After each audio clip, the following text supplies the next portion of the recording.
Everyone, कैसे हैं आप सभी। हम सब प्रिपेयर कर रहे हैं हमारे चैनल पर रीट एग्जामिनेशन की, और मैं आप लोगों के साथ में साइंस का सब्जेक्ट को डिस्कस कर रही हूं। और आज का हमारा ये जो टॉपिक है वो टॉपिक नंबर 7 है, और वेरी इंपॉर्टेंट टॉपिक होने वाला है तंत्रिका तंत्र। इससे पहले टोटल 6 टॉपिक हम लोग डिस्कस कर चुके हैं विथ प्रीवियस ईयर क्वेश्चंस। तो नर्वस सिस्टम वाला टॉपिक है, और ये जो नोट्स होने वाले हैं कंप्लीट नोट्स, इसका जो सोर्स है वो एनसीईआरटी की क्लास 10th क्लास की बुक में जो भी कंप्लीट चीजें इसके रिगार्डिंग दी गई है उनको हम लोग आज की वीडियो में डिस्कस करेंगे। हैंड रिटन नोट्स होने वाले हैं जो मेरे द्वारा ही बनाए गए हैं, और इसकी पीडीएफ के लिए आप लोग मेरे टेलीग्राम ग्रुप को ज्वाइन कर सकते हैं। वहां इसकी कंप्लीट पीडीएफ मैं अपने जो टेलीग्राम ग्रुप पर आप लोगों को शेयर कर दूंगी। स्टार्ट करते हैं बिना किसी देरी की वीडियो को। स्टार्ट करते हैं। सबसे पहले हम देखिए, सबसे पहले हम लोग देखेंगे तंत्रिका तंत्र के बारे में कि तंत्रिका तंत्र क्या होता है। तो तंत्रिका तंत्र मानव शरीर का वह तंत्र जो सोचने, समझने और किसी भी चीज को याद रखने के साथ शरीर के विभिन्न अंगों के कार्यों में संतुलन स्थापित करता है, तंत्रिका तंत्र कहलाता है। यानी अपने जो सोचने समझने का जितना भी काम होता है, शरीर के जो भी भाग होते हैं जो काम करते हैं, वो तंत्रिका तंत्र पर निर्भर करते हैं। तो तंत्रिका तंत्र जो होता है वो संवेदी अंग, यानी अपने जो ऑर्गन्स होते हैं, हाथ पैर बाल और त्वचा, ये सारे के सारे, उसके अलावा तंत्रिकाएं, मस्तिष्क यानी ब्रेन, मेरुरज्जु यानी जो रीढ़ की हड्डी, और तंत्रिका कोशिकाओं का बना होता है। अब हम लोग देखेंगे तंत्रिका तंत्र जो कुछ पार्ट्स में डिवाइड रहता है। तंत्रिका तंत्र के दो पार्ट होते हैं, एक केंद्रीय तंत्रिका तंत्र, एक परिधीय तंत्रिका तंत्र। इन सब का डिटेल हम लोग देखेंगे। सबसे पहला आता है केंद्रीय तंत्रिका तंत्र, जिसमें मेरुरज्जु आता है और मस्तिष्क आता है। मस्तिष्क यानी ब्रेन और मेरुरज्जु, उसके बाद में जो हमारी स्पाइनल कोड होती है वो। और परिधीय तंत्रिका तंत्र के भी दो भाग होते हैं, कायिक और स्वायत्त तंत्रिका तंत्र।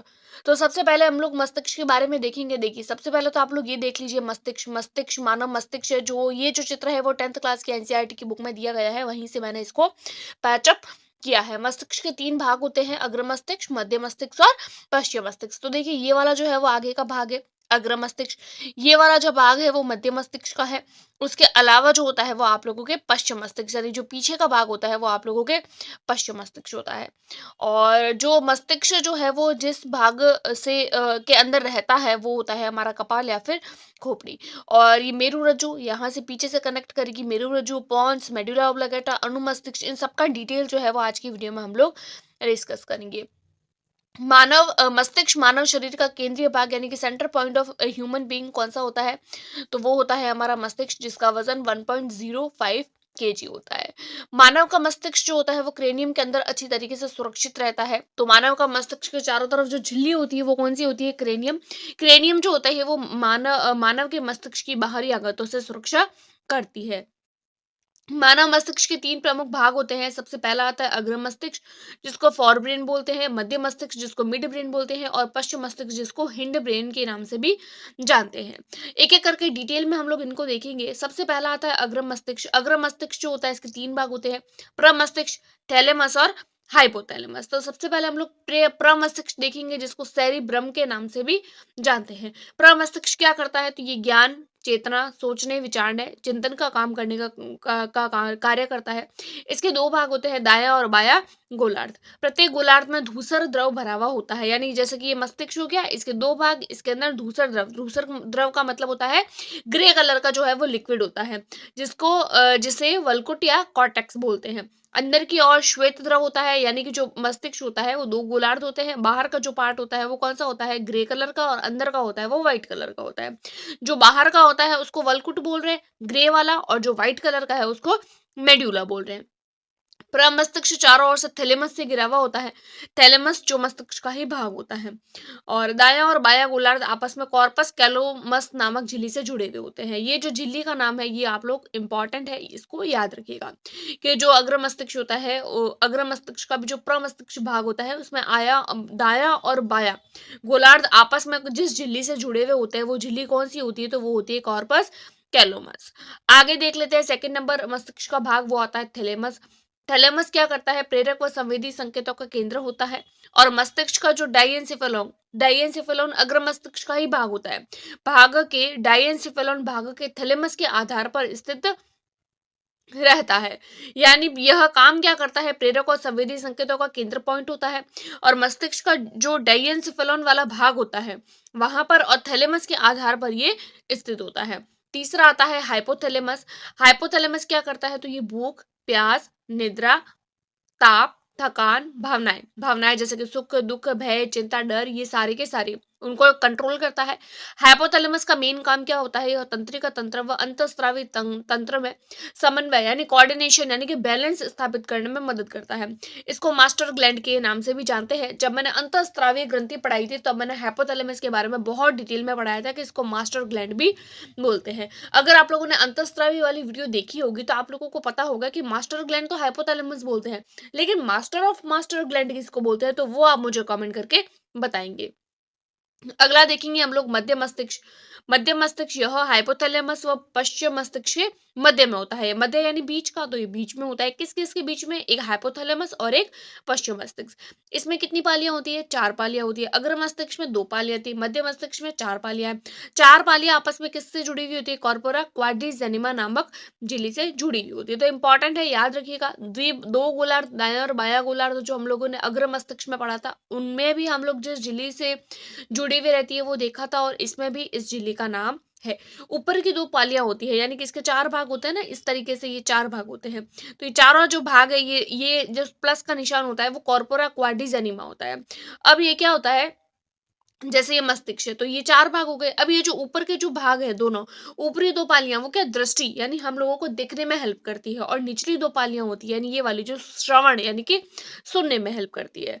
आगे देख लेते हैं हम लोग पश्चिम मस्तिष्क। पश्चिम मस्तिष्क के भी 3 भाग, पहला अनुमस्तिष्क, फिर आता है पोन्स, और फिर आता है आप लोगों का मध्यांश मेड्यूला।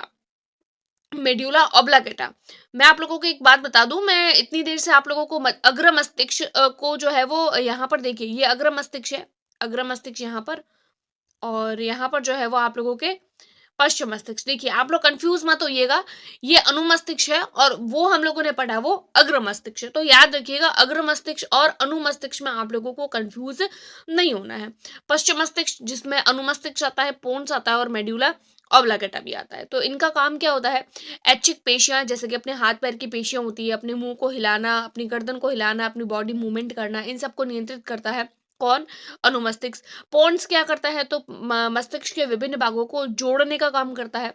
और मेड्यूला ऑब्लांगेटा क्या करता है? तो अनैच्छिक क्रियाएं। अनैच्छिक क्रियाओं का मतलब होता है ऐसी क्रियाएं जो अपने अपने हाथ में नहीं होती है, हम जिन पर कंट्रोल प्राप्त नहीं कर सकते। तो अनैच्छिक क्रियाओं को नियंत्रित करने का काम, जैसे कि हमारी हृदय की धड़कन हो गई, हमारा रक्तदाब हो गया, पाचक रस हो गए, श्वसन हो गया, और भी जो क्रियाएं होती है जो हमारे हाथ में नहीं होते हैं, हार्मोन्स को कम ज्यादा करना, ब्लड प्रेशर हो गया या हीमोग्लोबिन वगैरह, ये सब चीजें जो हमारे हाथ में नहीं होती है, तो इन सबको कंट्रोल करने का काम करता है मेड्यूला ऑब्लांगेटा। मेड्यूला ऑब्लांगेटा को मस्तिष्क का हृदय भी कहा जाता है। आगे देख लेते हैं, मस्तिष्क का अंतिम भाग मेरु रज्जु से जुड़ा हुआ रहता है, यानी कि मस्तिष्क का जो लास्ट भाग होता है मेडुला ऑब्लांगेटा, जो मेरु रज्जु से जुड़ा हुआ रहता है। मानव मस्तिष्क का सबसे बड़ा भाग अग्र मस्तिष्क, जो लगभग कंप्लीट मस्तिष्क का 80 से 85% भाग होता है, और दूसरा बड़ा भाग अनुमस्तिष्क होता है। फिर देख लेते हैं हम लोग मेरु रज्जु। मस्तिष्क कंप्लीट हम लोगों ने देख लिया, अब हम लोग देखेंगे मेरु रज्जु। मेरु रज्जु 5 सेंटीमीटर लंबी होती है, प्रतिवर्ती क्रियाओं पर नियंत्रण करती है, समन्वय करती है, और मस्तिष्क से आने वाली उद्दीपनों का संवहन करती है, वह आवेगों को पथ प्रदान करती है। इसका मतलब क्या है? प्रतिवर्ती क्रियाएं क्या होती है? तो प्रतिवर्ती क्रियाओं का मतलब होता है, जैसे मान लीजिए आप लोगों ने किसी भी गर्म वस्तु को छुआ, तो छूने पर आप लोगों को, जैसे मान लीजिए गर्म तवा है, आपने जैसे टच किया, टच करते ही आप लोग क्या करेंगे? अपने हाथ को हटा देंगे। तो ये जो हटाने की प्रक्रिया होती है वो प्रतिवर्ती होती है। यानी कि क्या हुआ, जैसे आपके हाथ पर वो गर्म चीज लगी तो आपके हाथ ने फील किया, उस फील करने की जो चीज है तो क्या हो गया? अब उसको कंट्रोल करेगा ना हमारी बॉडी, तो वो नियंत्रण और समन्वय हो गया। अब वहां से वो जो सूचना है, वो सूचना कहाँ पहुंचती है? वो मस्तिष्क में पहुंचती है, मेरु रज्जु तक पहुंचती है। तो आवेग, आवेग यानी कि सूचनाएं, तो सूचनाएं जो होती है वो हमारे तंत्रिकाओं के माध्यम से मेरु रज्जु तक पहुंच जाती है। तो उन सबको हैंडल करने का काम, यानी कि जो प्रतिवर्ती क्रिया को करने का काम कौन करता है? मेरु रज्जु करता है। इंपॉर्टेंट है कि मेरु रज्जु का काम है कि प्रतिवर्ती क्रियाओं का नियंत्रण कौन करता है? मेरु रज्जु या मस्तिष्क? तो मेरु रज्जु करती है। उसके बाद में हम लोगों ने जो है वो केंद्रीय तंत्रिका तंत्र देख लिया। अब हम लोग देख लेते हैं परिधीय तंत्रिका तंत्र। परिधीय तंत्रिका तंत्र के भी 2 भाग होते हैं। पहला भाग होता है कायिक तंत्रिका तंत्र। यह इच्छानुसार कार्य करने में सहायक सहायक होती है, यानी वो काम जो हम हमारी इच्छा के अनुसार करते हैं, जैसे कि सोना, जागना, उठना, बैठना, खाना, पीना। कायिक तंत्रिका तंत्र, जिसको सेंट्रल नर्वस सिस्टम या सीएनएस भी बोलते हैं, के सहारे बाह्य उत्तेजनाओं पर प्रतिक्रिया तथा मांसपेशियों आदि के कार्य पूर्ण करवाता है। बाह्य उत्तेजनाओं पर प्रतिक्रिया, जैसे अभी मैंने आप लोगों को एग्जाम्पल दिया कि जैसे हम लोग गरम तवे पर अगर हम लोग छू लेते हैं तो उसको हम लोग जो है वो डायरेक्ट अपना हाथ हटा लेते हैं। बाह्य उत्तेजना यानी एक्साइटमेंट हो गया, गुस्सा आ गया, बाहर की कोई भी चीज़ जो हम लोगों को एक्साइटेड कर रही है वो। उसके अलावा मांसपेशियाँ आदि के जितने भी काम होते हैं वो सारे, यानी भारी कोई भी काम है जैसे कि टेबल उठानी है, कुर्सी उठानी है, कोई ऐसे भारी ड्रम उठाना है, भारी बर्तन उठाना है, तो वो सारे मांसपेशियों का काम जो है वो भी हमारा कौन करता है? कायिक तंत्रिका तंत्र। फिर हम लोग देख लेते हैं स्वायत्त तंत्रिका तंत्र।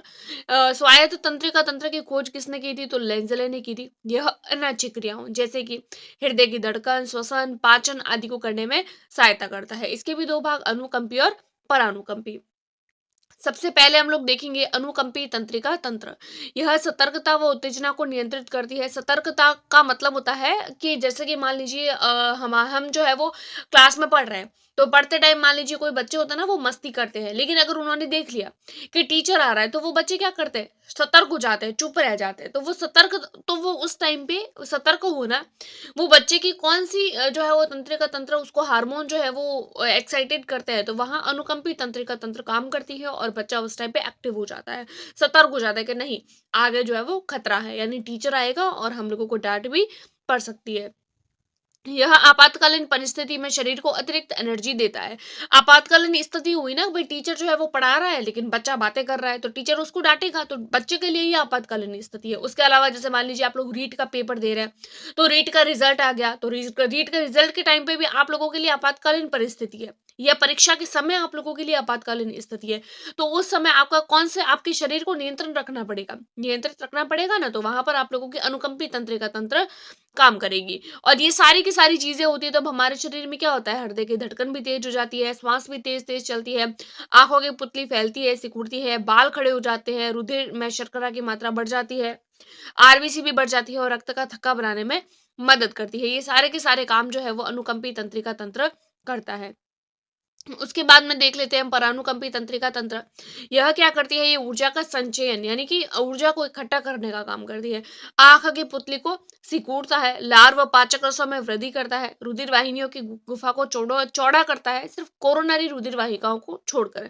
आराम व सुख की स्थिति उत्पन्न करता है, यानी आराम करनी है, रेस्ट करनी है, यानी डराता नहीं है। अनुकंपी क्या कर रहा है? अनुकंपी तो डरा रहा है, कोई भी हृदय कोई भी सिचुएशन आ गई, मान लीजिए डरावनी, मान लीजिए बोल दे कि आपके सामने भूत आ रहा है, तो वो क्या हो गई? वो डरावनी सिचुएशन है, तो हृदय की धड़कन तेज होगी ना, तो वो अनुकंपी तंत्रिका तंत्र। और परानुकंपी में क्या हो रहा है? परानुकंपी में आराम से बैठे रहो, सुख मस्त एकदम चिल करो, तो वो आप लोगों का परानुकंपी तंत्र। उसके बाद में एक इंपॉर्टेंट पॉइंट नोट कि मनुष्य में 12 जोड़ी कपाल तंत्रिकाएं होती है। बना हुआ क्वेश्चन है और प्रीवियस ईयर का क्वेश्चन है और काफी इंपॉर्टेंट चीज है ये।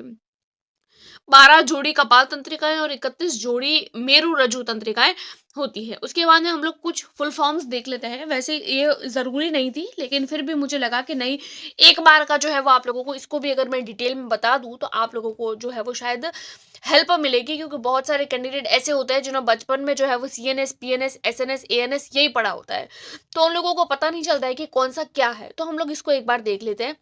जैसे कि हम लोग देखते हैं केंद्रीय तंत्रिका तंत्र यानी सेंट्रल नर्वस सिस्टम, सीएनएस, परिधीय तंत्रिका तंत्र, पेरिफेरल नर्वस सिस्टम, पीएनएस, कायिक तंत्रिका तंत्र, सोमैटिक नर्वस सिस्टम, एसएनएस, स्वायत्त तंत्रिका तंत्र, ऑटोनॉमिक नर्वस सिस्टम, एएनएस, अनुकंपी तंत्रिका तंत्र, सिंपैथेटिक नर्वस सिस्टम, एसएनएस, परानुकंपी तंत्रिका तंत्र, पैरासिम्पथेटिक नर्वस सिस्टम।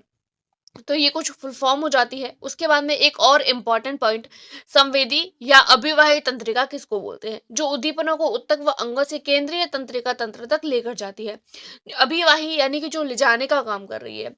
केंद्रीय तंत्रिक जो उद्दीपनों को उत्तक व अंगों से केंद्रीय तंत्रिका तंत्र तक लेकर जाती है, यानी उत्तक में है सूचना, वो केंद्रीय तंत्रिका तंत्र तक लेकर जा रही है। और प्रेरक या अपवाही क्या कर रही है? तो वो वापस अंगों तक लाने का काम कर रही है। आगे देख लेते हैं हम लोग तंत्रिका कोशिका। देखिए तंत्रिका कोशिका जो होती, तंत्रिका तंत्र अलग होता है। तंत्रिका तंत्र के अंदर जितनी भी तंत्रिकाएं जो होती है वो सब आ जाती है। जैसे मस्तिष्क हो गया तो वो तंत्रिका तंत्र का भाग है। तंत्रिका कोशिका तंत्रिका तंत्र का भाग है। इसको भी कई बार तंत्रिका तंत्र बोला जाता है, लेकिन ये तंत्रिका कोशिका है जिसको आप लोग न्यूरॉन के नाम से भी जानते हैं। न्यूरॉन आप लोग याद रखिएगा, इसको न्यूरॉन भी बोलते हैं, है ना।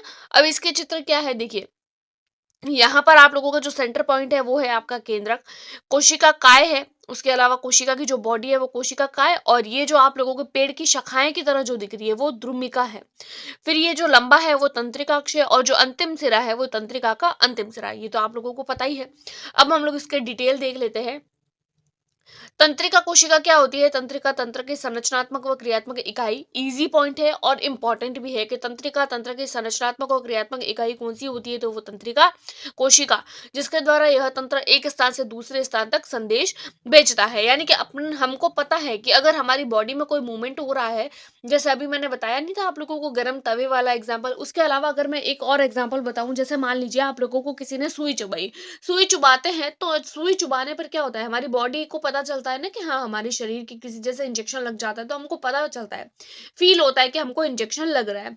तो जब वो फील होता है तो उसकी सूचना मस्तिष्क तक तो पहुंचती है, डायरेक्ट नहीं होता है कि भाई इंजेक्शन लग गया डायरेक्ट मस्तिष्क को पता चल गया, नहीं। पहले उसकी सूचना न्यूरॉन के माध्यम से हमारे मस्तिष्क तक जाती है। मस्तिष्क जो होता है वो हमको वापस उस अंग तक सूचना भेजता है, फिर हमारी बॉडी को पता चलता है, फिर हमारे ऑर्गन्स को पता चलता है कि यहाँ पर जो है वो कुछ ना कुछ हरकत हुई है, या कोई ना कोई सुई लगी है, कोई गर्म वस्तु लगी है, ये सब। तो वही जो है वो मस्तिष्क तक सूचना ले जाने का और लाने का काम कौन करता है, तो वो तंत्रिका कोशिका करती है। मानव शरीर की सबसे लंबी कोशिका तंत्रिका कोशिका इंपॉर्टेंट है, प्रीवियस ईयर क्वेश्चन है। इसका निर्माण केवल एक ही बार में होता है, अतः इसमें कोई विभाजन नहीं होता है। ये सारे पॉइंट इंपॉर्टेंट है और आए हुए हैं। मानव शरीर की सबसे बड़ी कोशिका अंडाणु, सबसे छोटी कोशिका शुक्राणु यानी कि स्पर्म, और सबसे लंबी कोशिका तंत्रिका कोशिका। अब तंत्रिका कोशिका के तीन भाग होते हैं। सबसे पहला आता है साइटोन, जिसको कोशिका काय या फिर सेल बॉडी भी बोलते हैं। कोशिका काय वाला भाग कौन सा है, तो ये जो ऑरेंज कलर में दिख रहा है या रेड कलर में दिख रहा है, ये तंत्रिका कोशिका वाला भाग है। कोशिका काय या साइटोन, यह तंत्रिका कोशिका का मुख्य भाग होता है। इसमें छोटे छोटे कण होते हैं जिसको न्यूक्लियस कण भी बोलते हैं, जो आरएनए और प्रोटीन के बने होते हैं। उसके बाद में हम लोग देख लेते हैं द्रुमाशय या फिर डेंड्रॉन। द्रुमाशय कौन सा है, इसमें हम लोग देख लेते हैं। देखिए ये जो शाखाएं हैं ना, शाखाओं की तरह है, ये द्रुमाशय है, डेंड्रोन है ये। इसका डिटेल देख लेते हैं। साइटोन से छोटे छोटे प्रवर्ध निकलते हैं, छोटे छोटे प्रवर्ध है ना, ये साइटोन है, इससे छोटे छोटे प्रवर्ध निकल रहे हैं। ये सूचना उद्दीपकों को साइटोन की ओर लेकर आती है, यानी कि सूचनाएं जो होती है उसको साइटोन की ओर लाने का काम कौन करता है, तो वो द्रुमाशय करता है। कैसे? जैसे मान लीजिए कोई सूचना आती है तो वो पहले यहाँ तक आएगी, अब वहां से यहाँ तक अंदर लाने का काम कौन कर रही है, तो द्रुमिका ही तो कर रही है, डेंड्रॉन्स कर रहे हैं। उसके बाद में हम लोग थर्ड पार्ट देख लेते हैं, एक्सोन, जिसको हम लोग तंत्रिकाक्ष बोलते हैं। यह बेलन के आकार का होता है, बेलनाकार प्रवर्त होता है, जो साइटेन के एक हिस्से से शुरू होता है और धागा नुमा संरचना बनाता है, और तंत्रिकाक्ष की प्रत्येक शाखा का स्थूल संरचना का निर्माण करती है, जिसको सिनेप्टिक नोब भी बोलते हैं। एक्सोन सूचना को एक न्यूरॉन से दूसरे न्यूरॉन तक भेजता है। न्यूरॉन का मतलब होता है कोशिका, तंत्रिका कोशिका। जैसे देखिए बेलन के आकार का होता है, यह क्या होता है, कोशिका काय से जुड़ा हुआ है, कोशिका काय से जुड़ा हुआ है। तंत्रिका का जो लास्ट पार्ट होता है, जिसको सिनेप्टिक नोब भी बोलते हैं, यहाँ पर ये जो कनेक्टेड रहता है। अब ऐसी की ऐसी तंत्रिका कोशिका आगे होती है, फिर आगे और ऐसी की ऐसी, यहाँ से आगे और तंत्रिका कोशिका। तो इस तरीके से कंप्लीट शरीर में जो है वो ऐसी लंबी लंबी तंत्रिका कोशिकाएं जुड़ी हुई रहती है। तो एक जगह से दूसरे जगह पे जो है वो स्टार्ट करने का एक एक स्थान से दूसरे स्थान पर सूचनाओं को लाने और ले जाने का काम हमारी तंत्रिका कोशिका ही करती है। अब हम लोग देख लेते हैं संधि स्थल। संधि स्थल का मतलब होता है एक न्यूरॉन के द्रुमाशय से दूसरे न्यूरॉन के तंत्रिकाक्ष से मिलने का स्थान संधि स्थल। इस संधि को सिनेप्सिस भी बोलते हैं। कैसे? जैसे देखिए ये कौन सा भाग है, ये वाला आप लोगों का भाग हो जाता है द्रुमाशय। अब ये द्रुमाशय क्या होगा, अब देखिए ये जो कंप्लीट द्रुमाशय है ना, ये ऐसा का ऐसा आप लोगों के आगे भी है, ऐसे आगे की साइड में ये की स्ट्रक्चर है, उसके आगे और ऐसा ऐसा है। तो यहाँ की साइड में कौन सा पार्ट आएगा, तो यहाँ पे यहाँ की साइड में आप लोगों के सिनेप्सिस वाला पार्ट आएगा, और आगे की तरफ वापस से आप लोगों के द्रुमिका वाला। तो यहाँ के एक द्रुमिका पार्ट और पीछे वाले का जो है वो आप लोगों के उसका अंतिम सिरा यानी सिनेप्सिस, सिनेप्टिक नोब वाला पार्ट। तो ये दोनों आपस में कनेक्ट रहते हैं और सारे कनेक्शन आपस में एक दूसरे से सूचना पहुंचाने का काम करते हैं।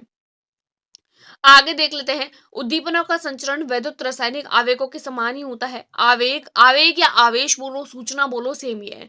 उसको न्यूरोट्रांसमीटर द्वारा गतिशील करते हैं।